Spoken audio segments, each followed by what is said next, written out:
Vai ser bom. Preconceito. Olha, preconceito tem bastante, hein? Preconceito tem bastante.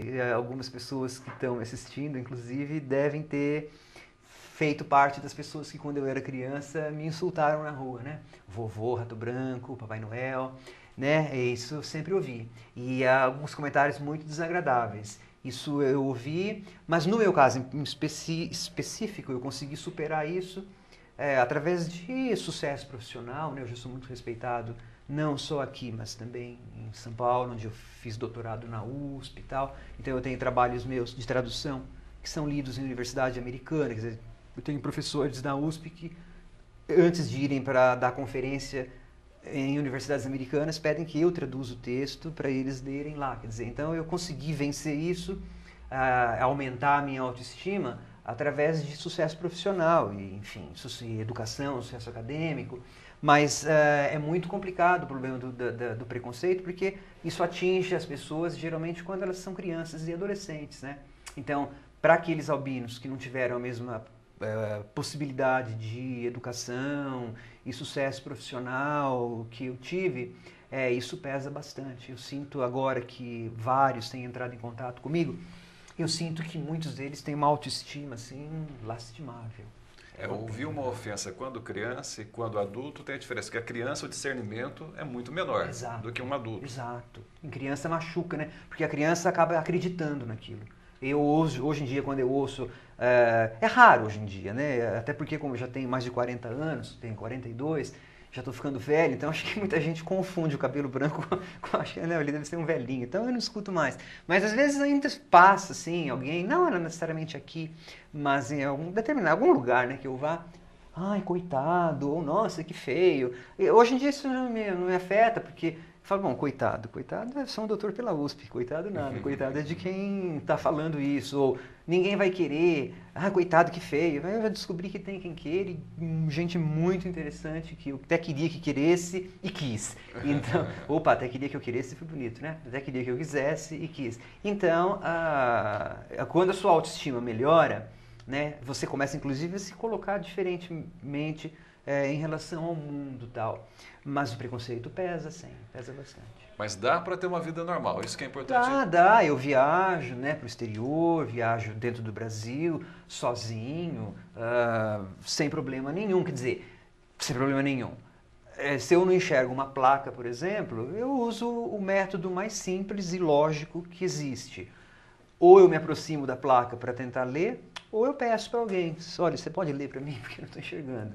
E geralmente as pessoas leem, e aí eu vou para todos os lugares que eu preciso, que eu quero ir, sem problema. Eu acho que o importante é você desenvolver uma boa autoestima, resolver um pouco os problemas, né, dentro da cabeça, que aí depois você vai embora, porque aí você começa a adquirir autoconfiança. Eu acho que a autoconfiança é a chave para tudo, né? E um pouco de simpatia, né? Eu tento ser simpático. O seu doutorado é em dramaturgia norte-americana? É, dramaturgia norte-americana, na USP. O que é e como que foi a escolha? Ok. É o seguinte, eu comecei a lecionar, eu leciono até hoje na FUNEP, né? Embora, infelizmente, o curso de letras, pelo menos nesse momento, esteja defunto, né?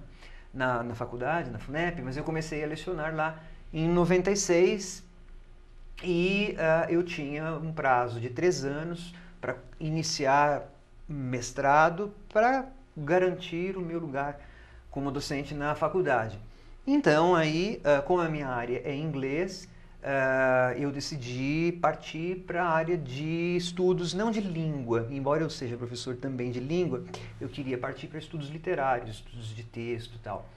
E a opção que me pareceu mais viável, na verdade, eu sempre sonho um pouquinho mais alto porque assim, eu sempre sonho um pouquinho mais alto, porque se não der certo, eu realizo o sonho um pouquinho mais baixo e já estou feliz da mesma forma.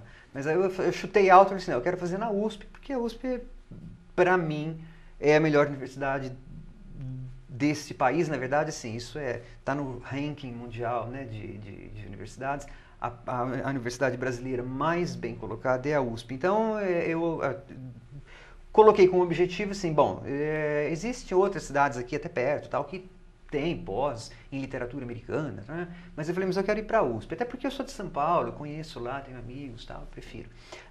E aí então em 99 eu comecei a fazer meu mestrado lá, passei no exame de seleção e eu estudei um dramaturgo, né? Um escritor de teatro norte-americano. Então tanto a minha dissertação de mestrado quanto a minha tese de doutoramento foram a respeito de teatro norte-americano. Essa é o tal da dramaturgia norte-americana. Eu trabalho e a minha linha de pesquisa são textos dramatúrgicos, peças de teatro. Roberto, mas também conhecido como Robert. Esse é um apelido que colocaram, na verdade, tem endereço certo, inclusive. Quem colocou esse apelido foi o Maruan, aqui da cidade, do Bazar Oriente. Cadeirante, né, famoso, do Maruan. Ele que me colocou esse apelido uma vez, acho que porque nós estávamos na faculdade, talvez, eu não me lembro, na graduação, aqui na FUNEP, eu fiz graduação aqui na FUNEP, isso é importante, né, a gente salientar, que a faculdade daqui é boa, sim. E ele colocou esse apelido lá, e como todos os apelidos que o Maruan coloca parece que pegam, esse pegou e se alastrou, assim, feito. Agora, quando as pessoas às vezes ligam, ou eu ligo para alguém, às vezes eu falo Roberto, as pessoas ficam... Aí eu falo, é o Robert. Ah, tá. Aí as pessoas reconhecem que é. E o inglês? Você é professor de inglês, você sempre teve facilidade com o inglês? Como que é isso? Sempre. Acho que porque eu não enxergo direito, eu sempre tive o ouvido um pouco mais apurado, né? A gente você acaba suprindo uma deficiência com outra coisa. Então, eu sempre gostei muito de música, né? Sempre, desde criança. Eu tenho uma vasta coleção de música e tal. E muito música em inglês, né? Da época que eu era criança, Michael Jackson, enfim, e rock, inglês e tal. E sempre gostei, fui bem na escola, tive bons professores, né? Eu estudei aqui em escola pública, isso também é muito bom salientar. Eu estudei aqui no Carlos Sampaio Filho, quando eu cheguei. Depois eu fui para o Adelino Peters, onde eu fiz o colegial lá, o segundo grau, né? Hoje em dia chama ensino médio. E eu tive a sorte de ter bons professores, né? Não só de inglês, mas de várias áreas, português, quer dizer, enfim. E sempre gostei do idioma, sempre tive facilidade. E aí, em 1986, Penápolis também teve a sorte de, naquela época, contar com um americano, né? O John Ruggiero, que muita gente deve se lembrar ainda, falecido agora, acho que em 2005, 2006, eu comecei a estudar com ele inglês. Então, aí, como eu tive um professor nativo, sempre gostei e me dediquei bastante, né, eu assim, consegui fluência sem ter ido para lá. Eu fui a primeira vez nos Estados Unidos em 98, mas eu já falava, não tive problema assim, de adaptação e tal. Não é fácil, mas não é impossível, não. Esse eu consegui. Mas não é tão simples como as pessoas acham. Inglês é facinho. Não, facinho não é. Tem alguma dica especial? A dica, olha, é estudar, praticar. Sim, as pessoas às vezes querem aprender inglês, como qualquer outra coisa, né? Vêm às vezes me procurar e só fazem aquela 1 ou 2 horas por semana que estão comigo. Acaba aprendendo, mas não muito, quer dizer, você precisa de ter um tempo bem maior, né? Porque assim, se você fica 2 horas por semana, só 2 horas, estudando inglês, como qualquer outra coisa, as outras dezenas, centenas de horas que você vai ficar fora da aula, você está com contato com o português o tempo inteiro. Então, se você não praticar, eu acho que o segredo é praticar. Língua, uma professora aqui na faculdade, né, em Penápolis, a Creuza Pirani, ela sempre dizia que língua é hábito. Concordo, língua é hábito. Assim como usar protetor solar é hábito, né? Se a gente não adquire o hábito, a gente não usa.